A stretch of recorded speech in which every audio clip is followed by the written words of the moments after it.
예, 안녕하십니까. HP의 AI HPC를 맡고 있는 정석원이라고 합니다. 사전에 바로 전 세션 문규영 이사님의 리탈 발표 잘 들었습니다. 그래서 여러분들이 많이 궁금하시기도 하시고, 그 다음에 굉장히 많은 것을 보실 수 있을 겁니다. 그래서 제 시간에는 같이 아까 리탈하고 같이 키스티도 같이 들어갔던 사례도 있지만, 도대체 왜 그런 시스템들이 필요하며 왜 데이터 센터가 그렇게까지 위로 올라가야 되고, 그걸 어디다 쓰는가, 그리고 그거를 거기엔 도대체 어떤 것들이 들어가는가에 대해서 좀 더 알아볼 수 있는 시간을 좀 갖도록 하겠습니다. 예, 지금 이 많은 분들이 아시다시피 센서들은 굉장히 늘어나고 있습니다. 그래서 그 센서들이 단순하게 우리가 갖고 있는 IT에서 이런 센서들은 이런 데 활용할 수 있어라고 미래 기술이 아니라 지금 당장 저희 몸에도 많은 센서들이 있죠. 그걸 가지고 데이터들을 만들어내고 있습니다. 그래서 이거 당장 우리나라에 있는 기업들뿐만이 아니라 해외에 있는 기업들도 이걸 가지고 어떤 가치 있는 데이터들을 만들 수 있을까에 대해서 노력을 많이 하고 있고, 그 데이터들을 어떻게든 활용해 보려고 노력하고 있습니다. 그래서 앞으로 이 데이터들의 약 75%는 데이터 센터 안이 아니라 바깥에서 나오는 데이터들로 활용된다고 합니다. 근데 이제 문제는 여기서 발생을 합니다. 우리가 데이터들이 중요하다, 센서가 중요하다. 그런데 이상하게 주변에서 그걸 가지고 잘 활용했다라고 얘기하시는 고객분들이 그렇게 많지는 않으세요, 아직은. 빅데이터의 초기 모델하고 비슷합니다. 지금은 빅데이터를 다 이용하고 계시지만 2010년 초반에는 빅데이터로 갔을 때, 그때 포춘지에서도 얘기했었죠. 포춘 500개 기업 중에서 약 한 10% 정도만 빅데이터에 성공할 것이다 라고 별로 암울한 얘기를 했었는데요. 지금은 그냥 10년이 지나고 나서야 이제 빅데이터를 다 활용하고 있는 것처럼 AI를 활용하기 위해서 나오는 우리가 이런 데이터들, 그러니까 언스트럭처드 비정형 데이터들에 대해서 60% 정도의 모델들은 활용되고 있지 못하다라고 알 수가 있겠습니다. 그래서 저희가 지금 현재 데이터들이 한 80에서 85%는 버려지고 있고, 그걸 어떻게 활용할 수 있는가에 대해서 좀 더 데이터 센터적으로 인프라스트럭처에서 좀 더 노력이 필요하다라고 말씀드릴 수가 있겠습니다. 그래서 이번 시간에는 HP가 그동안 진행하면서 성공적이었던 AI 활용 사례를 가지고 인프라스트럭처를 어떻게 구축하는가에 대해서 이제 말씀을 드리도록 하겠습니다. 예, 지금 방금 말씀드렸던 것처럼 제가 좀 더 앞서 나갔네요. 예, 그래서 80에서 85% 고객분들이 라스트 마일이라던가 데이터는 다 수집하고 다 분석을 했는데 이걸 가지고 어떻게 비즈니스에 활용할 수 있는가에 대해서 숙제가 아직 남아있다라고 말씀드릴 수가 있겠습니다. 그래서 몇 가지 사례를 가지고 말씀을 드릴 수가 있겠는데요. 일단은 가장 첫 번째, 자동차에 대해서 말씀을 드리도록 하겠습니다. 여러분들 요즘 자동차 많이 구매를 하시죠. 요새 사람마다 한 대씩 있어야 되고, 그래서 지금 밖에 나가 보시면 길도 굉장히 많이 막힙니다. 그래서 근데 이상하게 한 10년 전에 자동차를 구매했을 때하고 지금 자동차 구매했을 때하고의 어떤 차이점을 굉장히 많이 느끼실 수 있을 거예요. 지금은 준중형 자동차를 사더라도 자기가 알아서 앞차와의 거리를 이렇게 조절해주고, 차선 이탈도 방지해주고, 심지어는 주차도 지가 알아서 해주죠. 이제 여러 가지 센서들이 있습니다. 거기서 이제 아까 초음파 센서, 8개에 대한 초음파 센서, 레이더, 그 다음에 카메라, 지금도 이제, 자동 주차를 하기 위해서 먼저 카메라들이 굉장히 많이 붙어 있는 걸 보실 수가 있죠. 그래서, 그 다음에 지형, 지물, 이런 데이터들도 이미 다 들어가 있는 걸로 알고 있습니다. 그래서 만약 인공위성에서 GPS를 받지 않아도 내가 어디 있는지라는 걸 자동차들이 대부분 알 수가 있죠. 근데 이제, HAD라고 하죠. 이제 Highly Autonomous Driving이라고 하는 기술들이 들어가게 되면, 근데 우리가 보통 알고 있는 자율주행 혹은 자율주행 어시스트 기능들이 들어가게 되면 우리가 알고 있는 기술보다는 상당히 많은 기술들이 필요하게 됩니다. 그래서 우리가 지금 자동차로 받을 수 있는 자동차에 들어있는 센서에 대한 모든 데이터들이 우리가 다 받아야지 그 자율주행으로 들어갈 수가 있는 것이지요. 그래서 센서들이 굉장히 많이 필요합니다. 그리고 데이터들도 굉장히 많이 발생이 됩니다. 어느 정도로 데이터가 발생이 되냐 하면 저희가 이제 이거는 이제 조금 있다가 저희 사례로 보여드릴 수 있는데요. 일반적으로 이제 자율주행 L3급의 자율주행이다 라고 하는 경우에는 일단은 자동차가 33기가bps 정도의 데이터들을 만들어냅니다. 그러니까 이게 뭐냐 하면 8시간, 우리가 보통 하루에 이제 깨어있는 시간 8시간을 막 돌아다닌다라고 하면은 한 120테라바이트 정도의 데이터가 발생이 되고요. 이게 80대 정도로 우리 테스트를 만약 해봤을 때 약 한 10페타바이트라고 하는 데이터들이 생성이 됩니다. 근데 이 10대 페타바이트를 80대에서 그냥 바로 미끄럽게 받아들였다가 하는 이제 데이터 센터는 굉장히 큰 부담을 가지게 되겠죠. 그래서 저희가 이제 이거를 한 6개 정도의 이 어플리케이션을 6개 정도의 매크로로 나눕니다. 그래서 첫 번째는 이 데이터를 어떻게 받아들일 것인가, 데이터 인제스션이라고 하죠. 그 다음에 그거를 데이터를 어떻게 빅데이터나 AI로 활용할 수 있게끔 데이터 트랜스포메이션을 하는가. 그래서 그 데이터 트랜스포메이트 되어 있는 데이터를 가지고 이제 이 딥러닝이라든지 시뮬레이션을 하고 그걸 베이스로 다시 디벨롭먼트를 하고 합니다. 그래서 이 모든 베이스에는 그라운드 트루스 데이터들이 필요하게 되겠지요. 네.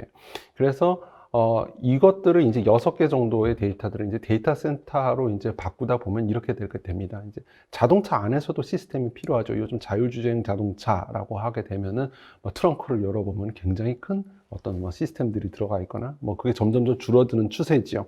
그래서 거기서 하는 일들은 지금 받아들였던 센서 데이터라든지 혹은 카메라 데이터라든지 이런 것들을 데이터 클린징을 하고, 그러니까 유의미한 데이터로 바꾸고 그거를 다시 루프를 돌아서 거기서 어떤 오퍼레이션적인 어떤 인퍼런스로 바꾸는 작업을 합니다.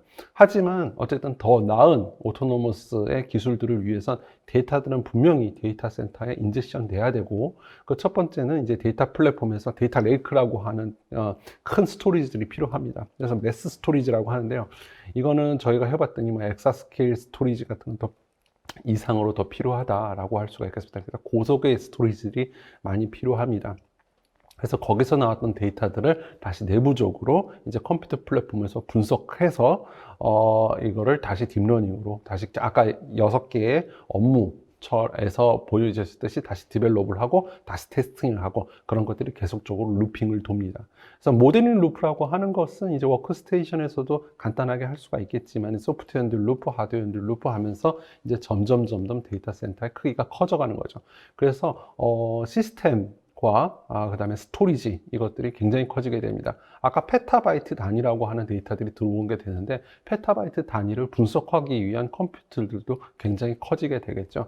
이런 것들이 조금 지금 부담으로 작용하고 있지만 새로운 데이터 센터, 새로운 시스템들의 개발로 인해서 점점 더 이 사이즈는 줄어들고 있는 추세입니다.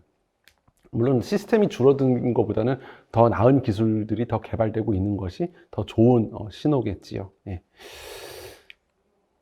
그래서 이제 가장 중요한 게 방금 보셨다시피 이제 컴퓨터에 대한 어떤 능력은 지금 발전하고 있는 딥러닝 기술이라든지 컴퓨터 능력의 발전으로 인해서 굉장히 많이 알아서 발전하고 있는데, 중요한 것은 이제 그 데이터들이 어떻게 컴퓨터 노드로 전달되느냐. 그러니까 자동차에서 어떻게 데이터 센터에 있는 스토리지로 들어가며 스토리지에서는 어떻게 각각 이제 빅데이터 어널리틱스라든지 혹은 리시뮬레이션이라든지 딥러닝을 가지고 어떻게 드라이브를 하느냐, 거기에 어떻게 데이터들을 쓰게 할 수 있냐가 이제 중요한 관건이 되겠습니다. 그래서 스토리지는 티어링이 돼야 되고요. 그래서 티어 제로 스토리지는 굉장히 빠른 스토리지, 그리고 파일 시스템이 굉장히 중요합니다. 그러니까 우리가 보통 생각하기에는 스토리지는 파일 시스템이 아니라 어느 사회 어느 제품 이런 것들이 유명하니까 이렇게 가지만, 이 정도 사이즈가 되게 되면 이제 파일 시스템이 병렬화 있는 파일 시스템이 들어가야 합니다. 그래서 저희는 대부분 이제 러스터를 사용을 하고요. 그래서 저희가 이제 크레이를 인수를 했었습니다. 재작년이었죠. 그래서 크레이 인수와 함께 클러스터 스토어라고 하는 제품을 넣게 되었고요. 중요한 것은 이제 데이터를 저장할 만한 스토리지가 빨라야 되는 것도 있겠지만은 거기에 있는 데이터들을 어떻게 활용할 수 있는가라고 하는 어플리케이션 소프트웨어 툴킷들이 굉장히 중요하게 됩니다.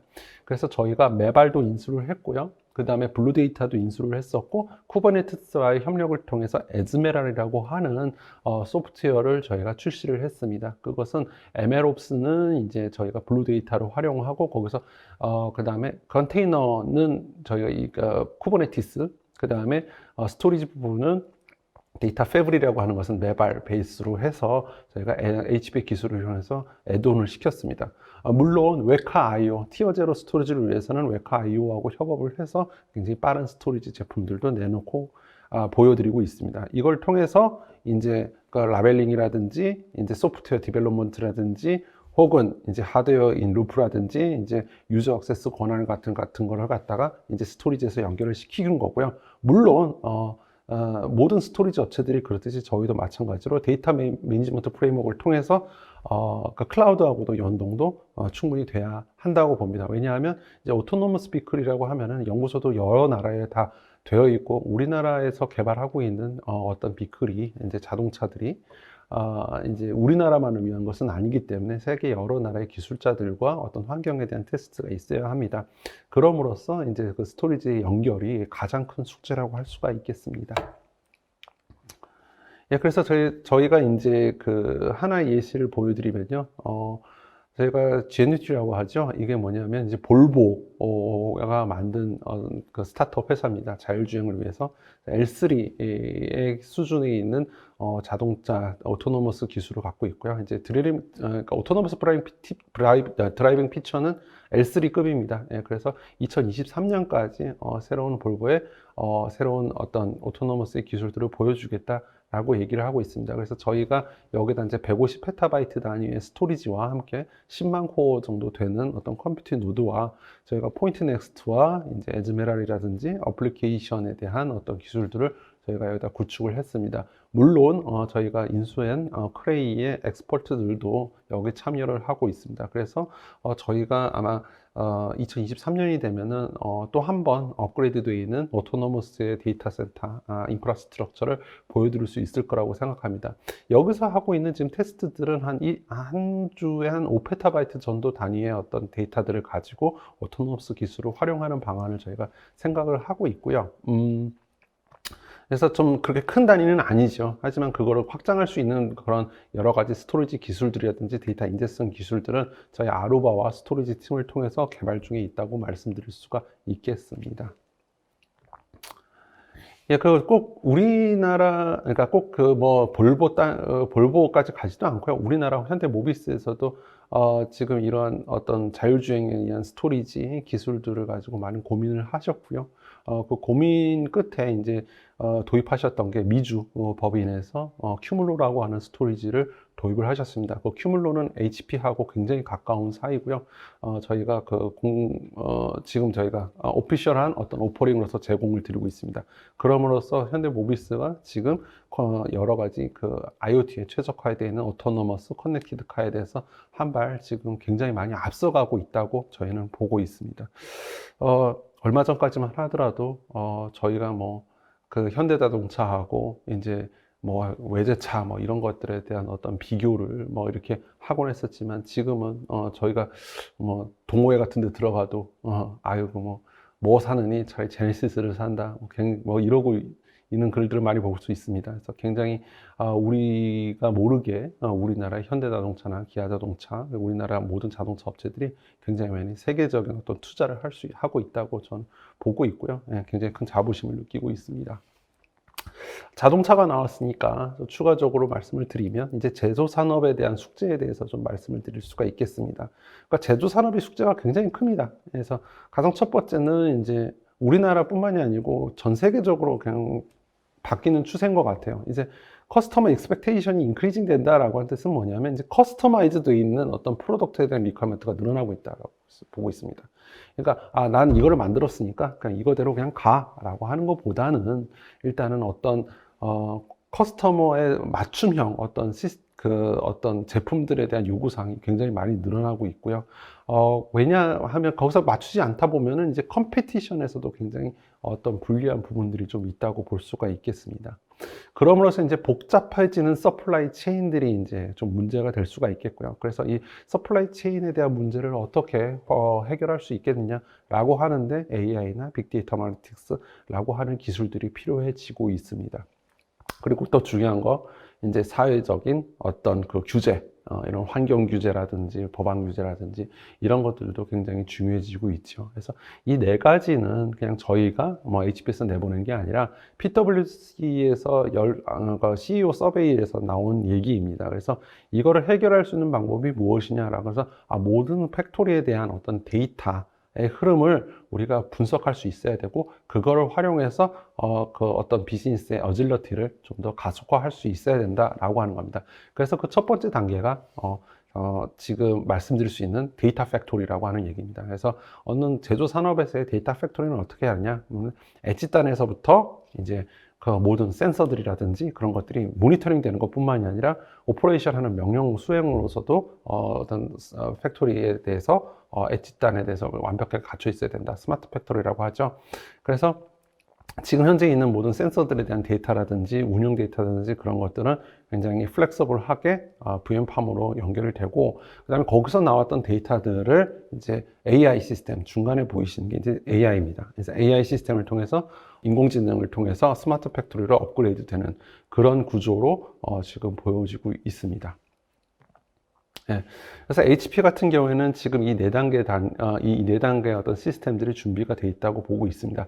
시스템뿐만이 아니라 저희는 이제 소프트웨어라든지 인력도 준비가 돼 있다고 보고 있습니다. 그래서 아까 보여드렸던 IoT의 가장 첫 단에는 HP 엣지 라인이라고 하는 시스템입니다. 엣지용 컴퓨팅이고요.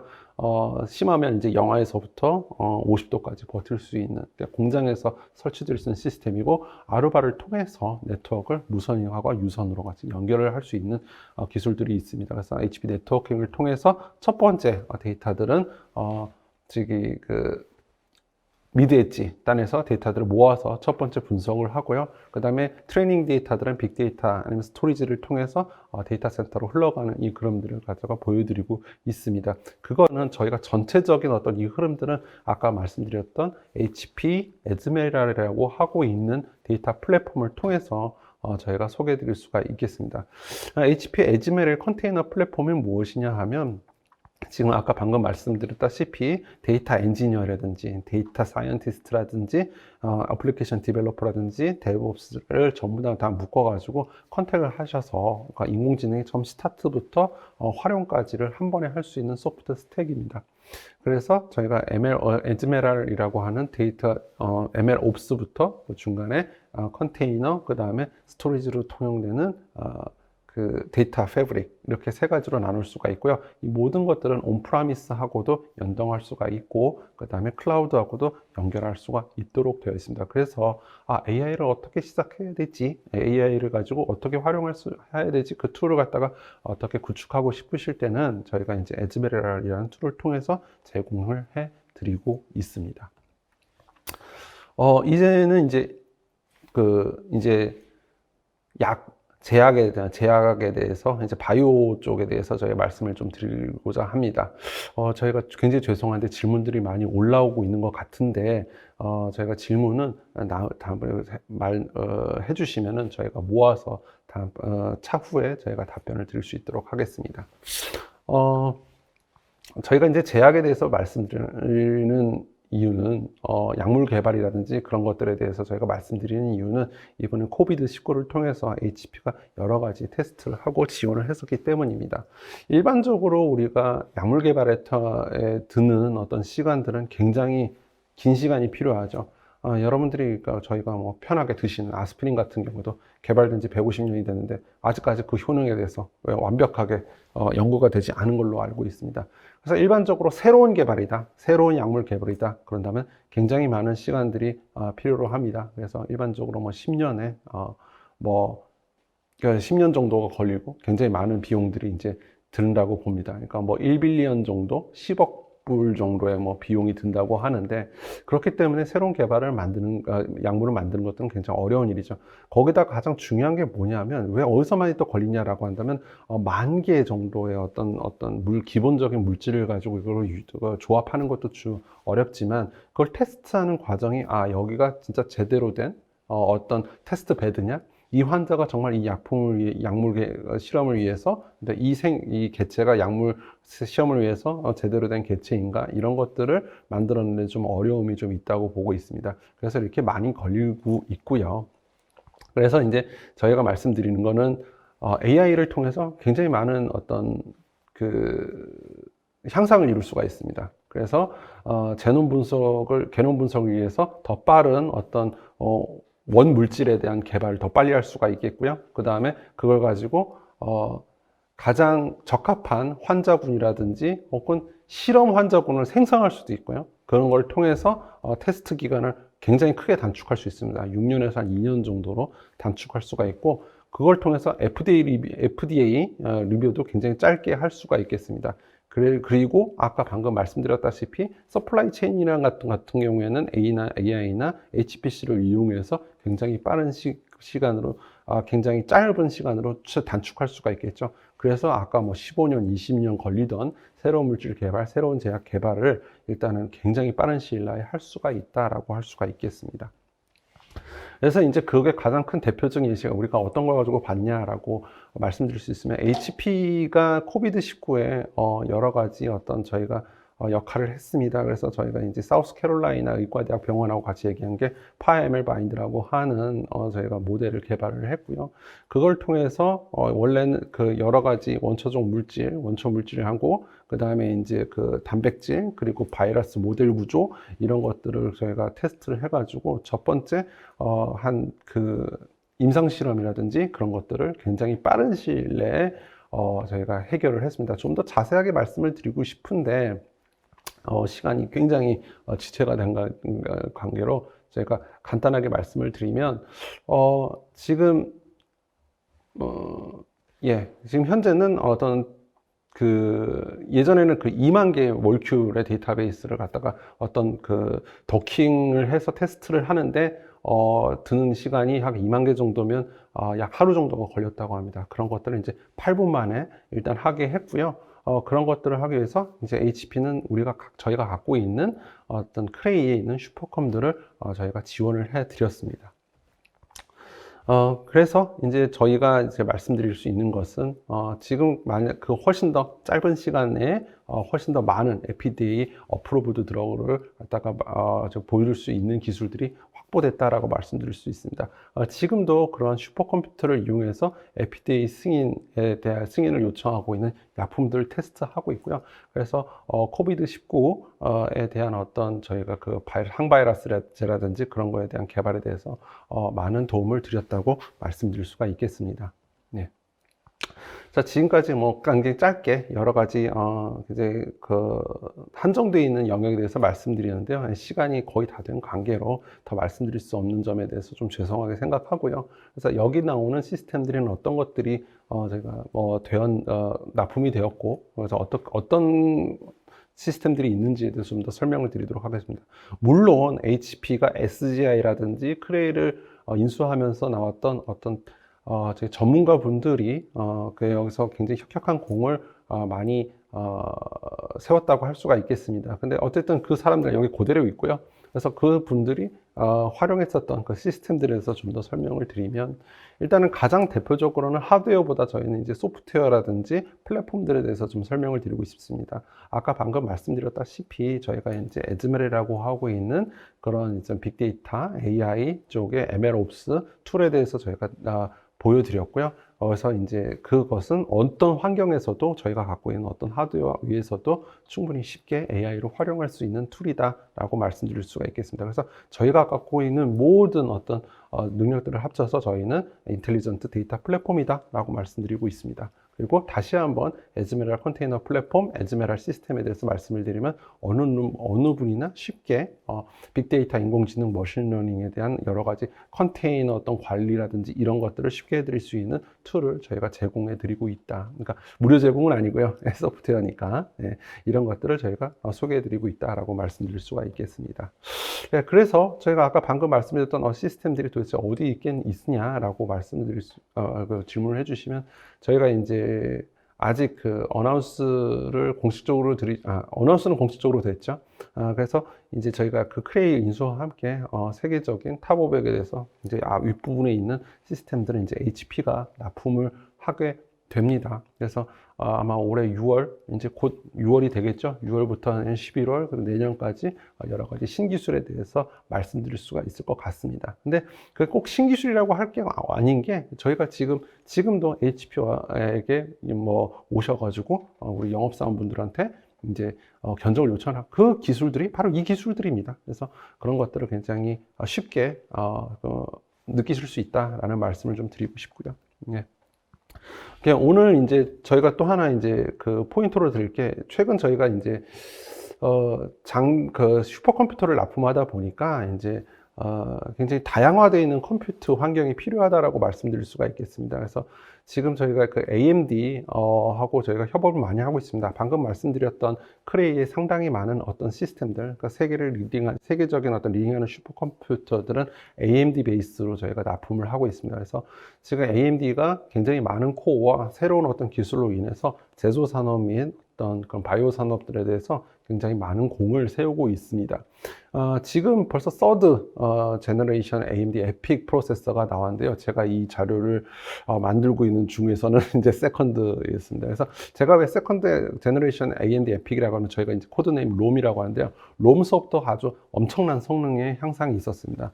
기존에서는 어떤 AMD가 그렇게 보여주지 못했었던 어떤 제조 산업에 대한 어떤 슈퍼컴퓨터 성능이라든지 그런 것들을 AI라든지 이런 부분에 대해서 굉장히 빠른 어떤 굉장히 더 높은 성능을 지금 보여주고 있습니다. 예. 가장 대표적인 예시로, 이것은 이제 저희가 이제 HP하고 AMD가 같이 합쳐져서 이제 제조 산업에서 저희가 새로운 어떤 컴퓨팅 환경을 가지고 어떻게 고객분들한테 더 나은 어떤 가치를 드릴 수 있는가라고 발표한 책자고요. 예.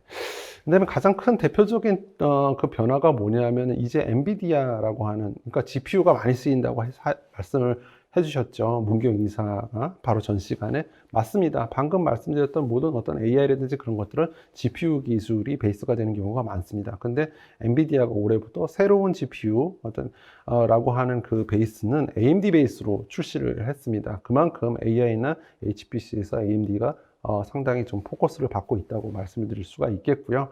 저희가 이제 거기에 대한 AMD CPU와 함께 엔비디아 GPU를 가지고 8GPU 시스템으로 저희가 새로 발표를 한 게 아폴로 6500 젠 10 플러스입니다.